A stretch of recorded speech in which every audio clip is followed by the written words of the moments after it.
आवाज़ India TV channel देख रहे सभी दर्शकों को मेरा जय भीम। मैं प्रिया सिंह मेहता संवाद के कार्यक्रम में आज आपको लेकर आई हूँ लंदन से जो आए हैं यहाँ महेंद्र सिंह मोंटी जी, जो कि Guru Ravidas global organisation for equal rights UK से आए हैं। मोंटी जी, सबसे पहले तो आवाज़ इंडिया टीवी चैनल के मेहता संवाद कार्यक्रम में आपका बहुत बहुत स्वागत है। जय भीम।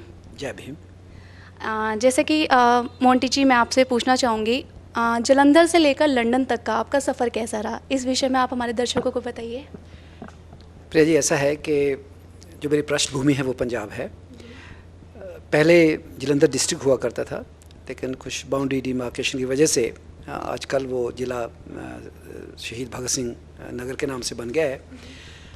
तो जमपल तो मैं पंजाब का हूँ, लेकिन मेरे पिताजी IPS ऑफिसर थे, राजस्थान कैडर था उनका।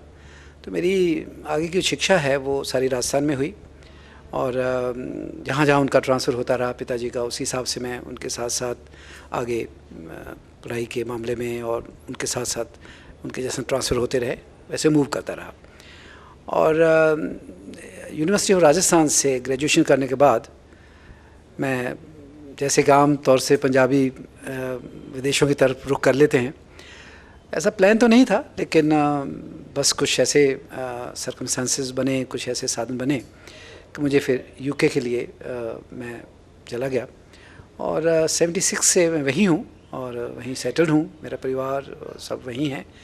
और उसके बाद में फिर वहाँ नेचुरली बाहर जाके कामकाज की होती है, तो हम भी कामकाज की तलाश में रहे। और सबसे पहले तो मुझे एक प्राइवेट कंपनी में काम मिला। उसके बाद में धीरे धीरे मैं गवर्नमेंट जॉब में रहा, और उसमें मैंने कई साल काम करने के बाद अभी थोड़े साल पहले रिटायरमेंट लिया, और अभी मैं सोशल वर्क में बिज़ी हूँ। कुछ ऐसी हमारी संस्था है, उसके काम में उलझा हुआ हूँ और उसमें बिज़ी रहता हूँ, और जो भी हो सकता है समाज सेवा के लिए मैं बिज़ी रहता हूँ। जैसा कि सर, भारत से कई लाखों लोग, करोड़ों लोग विदेशों में रह रहे हैं, जैसे कि हम उन्हें NRI कहते हैं, तो उन लोगों के विषय में आप हमारे दर्शकों को क्या कहना चाहेंगे, क्या कहेंगे? देखिए, ऐसा है कि NRI शब्द उन इमिग्रेंट्स के लिए यूज़ किया जाता है जो कि वहाँ पे सेटल्ड हैं। जाने को तो आप देखती हैं कि बहुत से लोग गल्फ़ कंट्रीज़ में जाके रह रहे हैं, चूँकि उनके पास वहाँ का कई बार परमानेंट स्टेटस नहीं होता, इसलिए वो NRI की कैटेगरी में नहीं आते, जहाँ तक मैं समझता हूँ। दूसरी बात क्या है कि NRIs वो लोग हैं जो जिनकी कई पीढ़ियाँ अब वहाँ पे जाकर सेटल हो चुकी हैं, उनका वहाँ पे रहन सहन पूरा का पूरा वहाँ पे वो सेटल हो गए हैं। उन कंट्रीज़ में जैसे मान लीजिए UK, यूरोप, अमेरिका, कनाडा, इधर आपके ऑस्ट्रेलिया, न्यूजीलैंड, इस तरह की कंट्रीज़ हैं। अगर आप को ये बताऊं कि जैसे मान लीजिए UK है, UK में जो पलायन शुरू हुआ, जो इमिग्रेशन का सिस्टम शुरू हुआ, वो अर्ली 50s में शुरू हो गया था, क्योंकि वहाँ के कानून में जो एक ह्यूमन राइट्स का तत्व है, जो ह्यूमन राइट्स का एलिमेंट है, वो बहुत इम्पॉर्टेंट है। इस वजह से वहाँ की सरकारों ने समय समय पे जो इलीगल लोग थे उनको भी लीगलाइज़ कर दिया, जिस वजह से उनके आने वाले, मेरे ख्याल से सारे जो जनरेशन्स हैं अब पूरी तरह से वहाँ सेटल हो चुकी हैं। अभी आज की तारीख में माना जाए तो कम से कम 6th जनरेशन अभी UK में सेटल्ड है।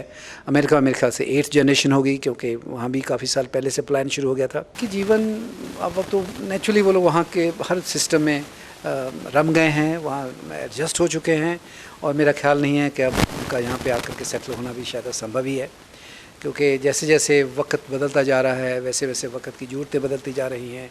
उसी हिसाब से जो NRIs हैं वहाँ पे वो पूरे तरीके से उनके बच्चों की एजुकेशन, उनकी प्रॉपर्टीज़, उनके वहाँ पे जो एक पूरा सेटलमेंट है, उसको डिस्टर्ब करना उन लोगों के लिए थोड़ा मुश्किल हो चुका है। हाँ, कई लोग चाहते हैं। और प्रिया जी, एक बात मैं ज़रूर कहना चाहूँगा कि NRIs का एक जो बहुत ही खूबसूरत जो एक कहना चाहिए कि सिस्टम है, वो ये है कि हम लोग सामाजिक तौर पे एक दूसरे के साथ बहुत जुड़े हुए हैं। मान लीजिए सिख धर्म है, उसमें गुरुपर्व आता है तो सारे के सारे लोग इकट्ठे हो जाते हैं, सारे के सारे लोग अपने उसमें अपना हिस्सा डालते हैं। जैसे मान लीजिए गुरुदास महाराज जी का जन्मदिन आता है, उस गुरुपुरब पे सब लोग इकट्ठे होते हैं। बुद्ध जयंती, जैसे मान लीजिए बाबा साहब डॉक्टर BR अम्बेडकर जी का जन्मदिन आता है, सब लोग बड़े उत्साह से मनाते हैं, बहुत इज़्ज़त देते हैं। अभी हम लोगों ने भी पिछले साल, अभी इसी साल अप्रैल की 25 को पार्लियामेंट में 125th बर्थडे सेलिब्रेशन किया यूके की पार्लियामेंट में। तो हम लोग सब इस तरीके से एक दूसरे के साथ सामाजिक तौर पे, सामाजिक रूप में बहुत अच्छी तरह से जुड़े हुए हैं और एक दूसरे के धर्म की इज़्ज़त करते हैं, सबके साथ जुड़ के आगे बढ़ते हैं। इस किस्म की एकता तो है और इससे ये ज़रूर है कि बाहर रहते हुए भी हम लोग कई बार ऐसा समझते हैं कि नहीं, हम लोग बाहर रहकर भी सब इकट्ठे हैं और एक रूप से भारतीय होने का एक सबूत हम लोग सारे मिलकर देते हैं। मोंटी जी, जैसे कि आप विदेशों में रहते हैं, आप विदेश में घूमते भी हैं, आपका भारत में आना जाना लगा रहता है, आपने काफ़ी स्ट्रगल भी किया है। तो उस विषय से जैसे देखा जाए तो हमारा समाज में एक बहुत बड़ा बिखराव फैला हुआ है, बिखराव की तरफ पहुंच रहा है हमारा समाज। तो उस विषय में आप हमारे दर्शकों को क्या क्या बताएंगे? देखिए, ऐसा है प्रिया जी कि यहाँ तक स्ट्रगल का सवाल है, वो तो जीवन का एक अभिन्न अंग है। आप और ख़ास तौर से जब आप अपनी मातृभूमि को छोड़कर विदेश जाते हैं तो स्ट्रगल तो पहला पड़ाव स्ट्रगल ही है। मान लीजिए भारतवर्ष के अंदर ही आप अगर दिल्ली छोड़कर बॉम्बे जाते हैं तो वहाँ भी वो एक स्ट्रगल तो शुरुआत में होती ही है, और ये तो विदेश का मामला है।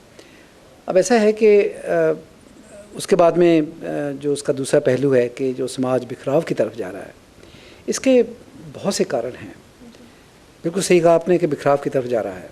बिखराव तो आप देख लीजिए कि भारतवर्ष में भी बहुत है।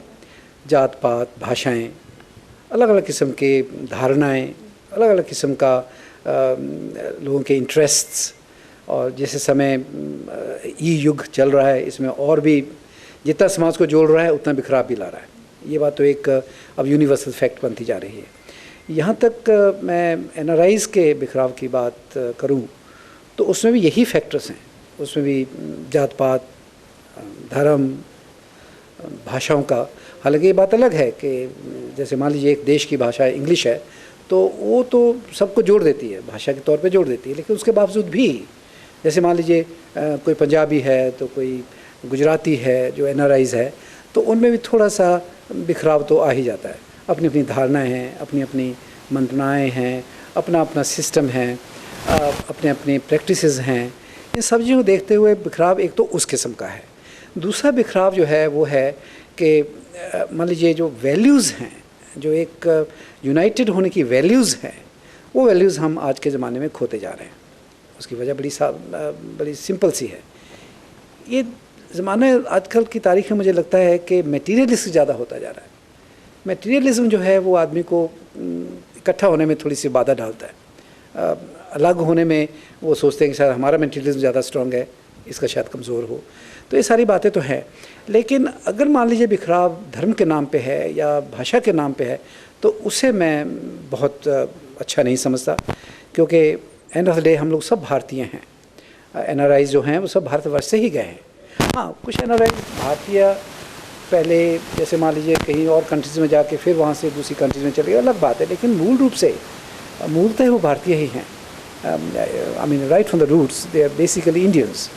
तो उन इंडियन वैल्यूज़ को हम धीरे धीरे मुझे लगता है कि थोड़ा सा बैकड्रॉप में लाते जा रहे हैं।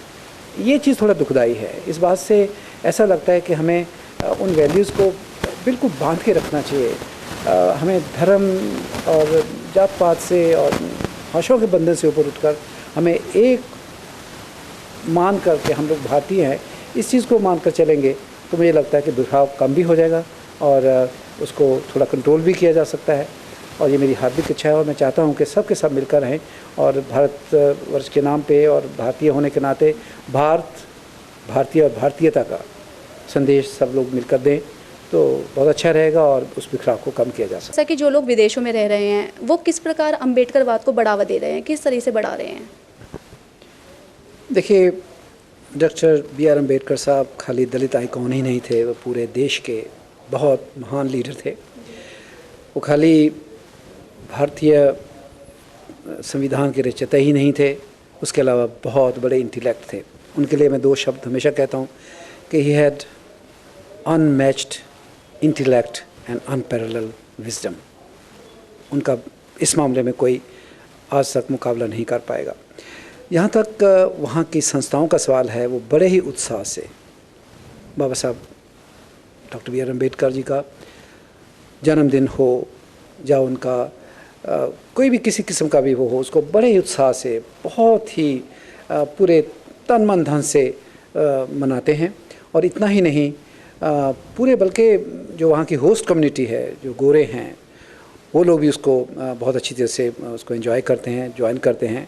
बहुत सी संस्थाएं हैं जो वहाँ पे इस डायरेक्शन में बहुत काम कर रही हैं। अपने सावित्री फूले जी, अपने ज्योति फूले जी, और उन सब के लिए जो जितने भी संत महापुरुष हुए हैं जिन्होंने अपने इस मिशन को आगे बढ़ाने के लिए और बहुत मदद की है, उनका तहे दिल से शुक्र करते हुए उसको बहुत उत्साह से मनाते हैं। और इतना ही नहीं, आने वाली जनरेशन भी इस बात को बहुत ज़्यादा उत्साह से समझने की कोशिश करती है और पूरा हिस्सा लेती है। कुछ इमिग्रेंट्स जो हमारे पंजाब से और मान लीजिए इंडिया से उस वक्त गए, मैं बात कर रहा हूँ 58-60s के आसपास, उनमें बहुत सा एक ऐसा नंबर ऑफ अमेरिका राइट्स था जो पढ़े लिखे लोग थे। कि कुछ लोग तो पंजाब के ऐसे हिस्से से गए जो फार्मर क्लास के लोग थे, तो उन लोगों को तो सिर्फ इतना ऐसा ही था कि वहाँ जाके मेहनत करना है, अपना अच्छा जीवन स्टैंडर्ड को आगे करना है। लेकिन कुछ क्लास ऑफ पीपल ऐसे भी गए जो ऑलरेडी काफ़ी अवेकन थे, पढ़े लिखे लोग थे, और डॉक्टर अम्बेडकर साहब की फ़िलॉसफी को समझते थे, उनको मानते भी थे। उन्होंने जाकर उस परचम को, उस झंडे को बड़े अच्छे तरीके से उठाया और उठाकर उसको आगे बढ़ाया। और बहुत सारी अम्बेडकर सोसाइटीज़ यूके के अंदर काम कर रही हैं, बहुत सारे अम्बेडकर मिशंस यूके में काम कर रहे हैं, और खाली यूके में नहीं, यूरोप में, अमेरिका, कनाडा, सब जगह कर रहे हैं काम। और अभी आपने सुना हुआ कि लंदन स्कूल ऑफ इकोनॉमिक्स में बाबा Saheb doctor B R Ambedkar ji का वो लगाया गया बुत, उसके लिए भी बहुत वहाँ की गवर्नमेंट ने बड़ा साथ दिया। और बल्कि गवर्नमेंट यूके की जो है वो बाबा Saheb doctor B R Ambedkar को बहुत मानती है, उनके लिए बहुत रिस्पेक्ट है उनके दिल में। और इतना ही नहीं, अभी जो जिस मकान में बाबा Saheb doctor B R Ambedkar ji का निवास था उन दिनों में जब वो वहाँ लंदन में पढ़ते थे, उस बिल्डिंग को भी यहाँ के एक संस्था ने अपना पूरा मेहनत करके और पूरा जोश से उसको मकान को खरीदा गया है, उसका म्यूज़ियम बनने जा रहा है। और इस मामले में बहुत ज़्यादा लोग काम कर रहे हैं और उत्साह से कर रहे हैं। खाली उत्साह से नहीं, पूरे मन से, और उनकी शिक्षा को डॉक्टर बाबा साहब अम्बेडकर जी के मिशन को लेकर के आगे चल रहे हैं। और उनका मिशन हमारी इस दलित कौम के लिए भी, और खाली दलित कौम के लिए ही नहीं बल्कि पूरे भारतवर्ष की कौम के लिए एक बहुत बड़ा संदेश है।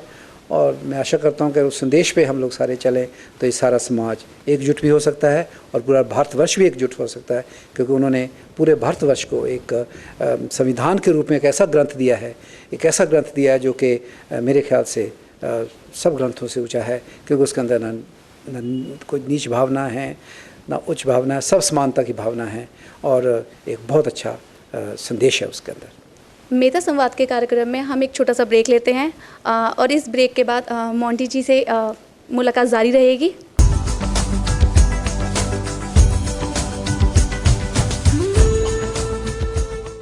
ब्रेक के बाद मेधा संवाद के कार्यक्रम में मोंटी जी आपका स्वागत है। जैसा कि हम मोंटी जी से बात कर रहे थे विदेशों में जो एनआरआई रह रहे हैं उस विषय में, इस कड़ी को आगे जोड़ते हुए मोंटी जी मैं आपसे पूछना चाहूँगी, अगर आपसे राजनीति के बारे में बात करें तो आप इस विषय में हमारे दर्शकों को क्या कहेंगे? देखिए, राजनीति का शब्द इस्तेमाल करके आपने मैं थोड़ा दुविधा में डाल दिया है। उसका कारण ये है कि मैं राजनीति की बात, विदेशों में राजनीति की बात करूं या भारत की राजनीति की बात करूं, चलिए दोनों की बात करते हैं। यहाँ तक विदेशों की राजनीति का सवाल है, वहाँ पर जितने भी एनआरआईज बसे हुए हैं उन सब को वहाँ की विभिन्न पार्टियों ने कौंसिल के इलेक्शन से लेकर मेंबर ऑफ पार्लियामेंट के इलेक्शन लड़ने का मौका दिया। वहाँ के, और वहाँ तो कोई रिटर्न संविधान नहीं है यूके के अंदर, लेकिन उसके बावजूद भी कुछ ऐसा सिस्टम है कि वो समझते हैं कि ये मल्टी कल्चरल सोसाइटी है। उस मल्टी कल्चरल सोसाइटी के अंदर सबको बराबर का, समानता का अधिकार है, और इतना ही नहीं, उनको रिप्रेजेंटेशन का भी अधिकार उसी हिसाब से मिलना चाहिए। उसके लिए किसी किस्म की कोई आवश्यकता नहीं है कि उनके लिए कॉन्स्टिट्यूशन में कोई अमेंडमेंट करना पड़े या कुछ। वहाँ की व्यवस्था ही ऐसी है। मैं आपको बताता हूँ कि अभी हमारे यूके के अंदर अभी जो लंदन के मेयर बने हैं वो एक पाकिस्तानी है, जो कि बहुत बड़ा एक ओहदा है। उसके अलावा पूरे पार्लियामेंट के अंदर एशियन मेंबर पार्लियामेंट्स बहुत हैं, लॉर्ड्स हैं जो कि हाउस ऑफ लॉर्ड्स में बैठते हैं। उसके अलावा मेयर्स जो कि कौंसिल जो कौंसिल को रन करते हैं, उनकी संख्या बहुत बड़ी है। इन सब चीज़ों को देखते हुए ये लगता है कि या ये मान लिया जाए कि वहाँ का एक डेवलप कंट्री होने की वजह से कह लीजिए, या वहाँ का एक सिस्टम ऐसा है कि उसके अंदर हमें उस चीज़ को मांगने की ज़रूरत नहीं है, वो ऑटोमेटिकली हमारे अधिकार सुरक्षित हैं। इसका फ़ायदा ये है कि एक प्रॉपर रिप्रेजेंटेशन हो जाता है। सेकेंडली क्या होता है कि जो हमारी समस्याएं हैं बाहर बसे भारतीयों की या बाहर बसे जो अपने हमारे पंजाबीज़ हैं, गुजरातीज़ हैं, सिख्स हैं, जितनी भी कम्युनिटीज़ हैं, उन सब का जो एक मान लीजिए कोई समस्या है, उसका समाधान सुचारू रूप से और अच्छे रूप से हो जाता है। उसमें हमें कोई धरने या हमें कोई किसी किस्म का इस तरह की कोई हड़तालें और ये सब करने की ज़रूरत नहीं पड़ती है, क्योंकि सिस्टम उसको समझता है, उसकी नीड को समझता है और प्रॉपर रिप्रेजेंटेशन देता है। इस वजह से क्या होता है कि सारी समस्याएं जो है वो अपने आप ड्यू कोर्स में सॉल्व होती चली जाती है। अब हम आते हैं भारतीय राजनीति की तरफ। देखिए, भारतीय राजनीति का हाल तो आप जानते हैं, इसके लिए ज़्यादा कहना भी अच्छा नहीं रहेगा, क्योंकि बड़ा ही ऐसा मैटर है कि ज़्यादा बोलेंगे तो ठीक नहीं है, कम बोलेंगे तो ठीक नहीं है। मैं ये समझता हूँ कि भारतीय राजनीति के अंदर हम लोग जो हैं नॉन रेजिडेंट इंडियंस वो एक्सक्लूडेड हैं। और मैं बात बड़े ही दुख से कहना चाहता हूँ कि क्या एनआरआईज़ ने भारतवर्ष की तरक्की में या भारतवर्ष के अंदर क्या उन्होंने कोई योगदान नहीं दिया? क्या उनका कंट्रीब्यूशन नहीं है? बिल्कुल है। लेकिन यहाँ की सारी राजनीतिक पार्टियों ने, सभी राजनीतिक पार्टियों ने सारे एनआरआईज़ को एक एक्सक्लूसिव जोन में डाल रखा है, इंक्लूसिव जोन में नहीं है हम लोग। आज की तारीख में भी भारतीय संविधान के अंदर कोई ऐसा प्रोविज़न नहीं है जिसमें ये कहा जा सके कि जैसे मान लीजिए राज्यसभा है, चलिए लोकसभा तो इलेक्ट होकर आने की बात है, आज तक ये तक नहीं हुआ कि एनआरआईज़ को भी राज्यसभा के अंदर स्पेस मिलनी चाहिए, क्योंकि उनका कंट्रीब्यूशन है, उन्होंने इस देश के लिए कंट्रीब्यूट किया है। इतना नहीं, कंट्रीब्यूट ही नहीं, उनका यहाँ तक है कि वो हम लोग रहते भारतवर्ष से बाहर हैं, लेकिन दिल हमारा यहाँ धड़कता है। भारतवर्ष के अंदर कुछ भी दिक्कत आती है, तकलीफ़ आती है, हम खड़े हो जाते हैं एकदम हर तरीके से। हमारा एक योगदान है भारतवर्ष की तरक्की से लेकर के भारतवर्ष की पूरे सिस्टम में। लेकिन ये राजनीतिकरण हो गया है, या राजनीति कुछ इस तरीके से बन गई है कि कोई इस तरह की कभी किसी ने सोचा भी नहीं है कि हम लोगों को भारतीय राजनीति में एनआरआईज़ को भी जोड़ना चाहिए। ये this is need of the hour, ये होना चाहिए। और इसके लिए अब आके हम लोग सड़कों पर बैठ कर संघर्ष तो कर नहीं सकते, ना ही हम लोग घिराव जलाओ की राजनीति कर सकते हैं, ना उस तरह का एक्शन ले सकते हैं, क्योंकि हम लोग बहुत ही पीसफुल माहौल में रहकर और आगे तरक्की करने वाले एक सिस्टम को समझते हैं और यही चाहते हैं। लेकिन ये बात ज़रूर है कि एनआरआईज़ के अंदर इस बात की अब आवश्यकता समझी जाने लगी है कि यस, एनआरआईज़ को भी भारतवर्ष की चाहे राज्यसभा लीजिए आप, उसके अंदर स्पेस मिलनी चाहिए, क्योंकि उनकी समस्याएं जो है खाली एक प्रवासी भारतीय दिवस मनाने से काम नहीं चलेगा, नॉन रेजिडेंट इंडियन डे मनाने से काम नहीं चलेगा। 3 दिन की सेमिनार होती है, 3 दिन में 10-12 लेक्चर्स हो गए, 5-7 आपकी बातें सुन ली, उसके बाद गुड बाय, लोग खुश हो गए अपने अपने घरों को चले जाते हैं। बट दैट्स नॉट ऑल, ये बहुत काफ़ी नहीं है, इससे भी ज़्यादा आगे बढ़ना पड़ेगा। हम लोग को इसके लिए संघर्ष करना पड़ेगा, तो हम करेंगे। लेकिन हम गवर्नमेंट ऑफ इंडिया से और मौजूदा सरकार से इस बात के लिए अपना कोई मेमोरेंडम या इस तरह की मूवमेंट करेंगे ताकि हम लोगों को यहाँ पे स्पेस मिले। अभी थोड़े दिन पहले की बात है, हम लोगों ने मैंने पहले ही बोला, ब्रिटिश पार्लियामेंट में Shri Gurudas global organisation for equal rights की तरफ से Baba Saheb doctor B R Ambedkar ji का 125वां बर्थडे मनाया। उसमें हमने 9 रेजोल्यूशंस पुट अप किए जो कि आने वाले डेलीगेट्स उनको सर्वसम्मति से पास किया। उनमें क्या था कि देखिए जो रिजर्वेशन कॉन्स्टिट्यूशन के अंदर है वो बाई प्रोविज़न है, दैट इज़ बाई प्रोविज़न, जबकि वो बाई लेजिस्लेशन होना चाहिए। कल को कुछ सिर्फ लोग यहाँ पे उठ के कहें कि नहीं जी SC STs का आप वो ख़त्म कर दीजिए रिजर्वेशन, तो पॉसिबिलिटीज़ बढ़ सकती हैं, हो सकती हैं। क्यों हो ऐसा? हमें इस बात के ऊपर विचार करना पड़ेगा। हम उसको रेजोल्यूशन प्राइम मिनिस्टर साहब को पहुँचाया है, उसकी आउटकम का भी इंतज़ार कर रहे हैं और हो सकता है कि इसके लिए भी हमें संघर्ष करना पड़े।